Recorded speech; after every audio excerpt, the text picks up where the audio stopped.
भाद्रपद कृष्ण अष्टमी को श्री कृष्ण जन्माष्टमी कहते हैं, क्योंकि ये दिन भगवान श्री कृष्ण का जन्म दिवस माना जाता है।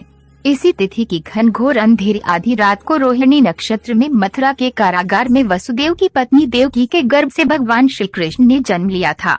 यह तिथि उसी शुभ घड़ी की याद दिलाती है और सारे देश में बड़ी धूमधाम से मनाई जाती है। जन्माष्टमी के दिन भगवान श्री कृष्ण की जन्म संबंधी कथा भी सुनते सुनाते हैं, जो इस प्रकार है। द्वापर युग में भोजवंशी राजा उग्रसेन मथुरा में राज्य करता था। उसके अतताई पुत्र कंस ने उसे गद्दी से उतार दिया और स्वयं मथुरा का राजा बन बैठा।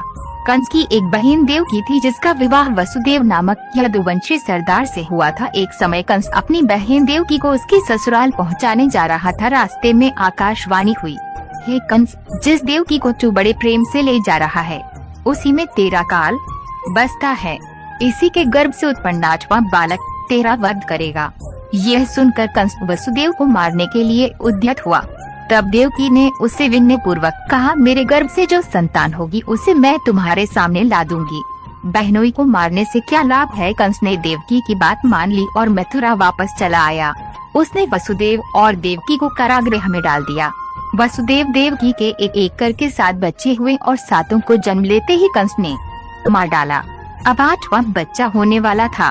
कारागार में उन पर कड़े पहरे बैठा दिए गए। उसी समय नंद की पत्नी यशोदा को भी बच्चा होने वाला था। उन्होंने वसुदेव देवकी के दुखी जीवन को देखा 8वें बच्चे की रक्षा का उपाय रचा।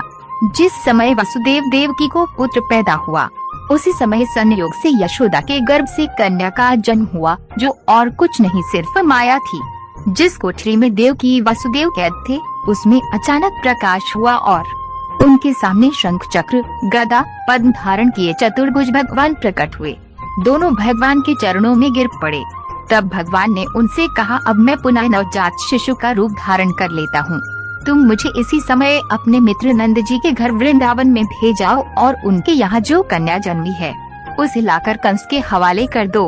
इस समय वातावरण अनुकूल नहीं है, फिर भी तुम चिंता न करो। जागते हुए पहरेदार सो जाएंगे। कारागृह के फाटक अपने आप खुल जाएंगे और उफनती अथवा यमुना तुमको पार जाने का मार्ग दे देगी। उसी समय वसुदेव नवजात शिशु रूप श्री कृष्ण को सूप में रखकर कारागृह से निकल पड़े और अथाह यमुना को पार कर नंद जी के घर पहुँचे। वहाँ उन्होंने नवजात शिशु को यशोदा के साथ सुला दिया और कन्या को लेकर मथुरा आ गए। कारागृह के फाटक पूर्ववत बंद हो गए। अब कंस को सूचना मिली कि वसुदेव देवकी को बच्चा पैदा हुआ है।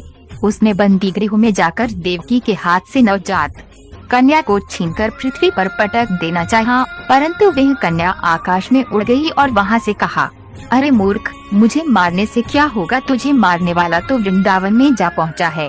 वह जल्द ही तुझे तेरे पापों का दंड देगा। यह है कृष्ण जन्म की कथा।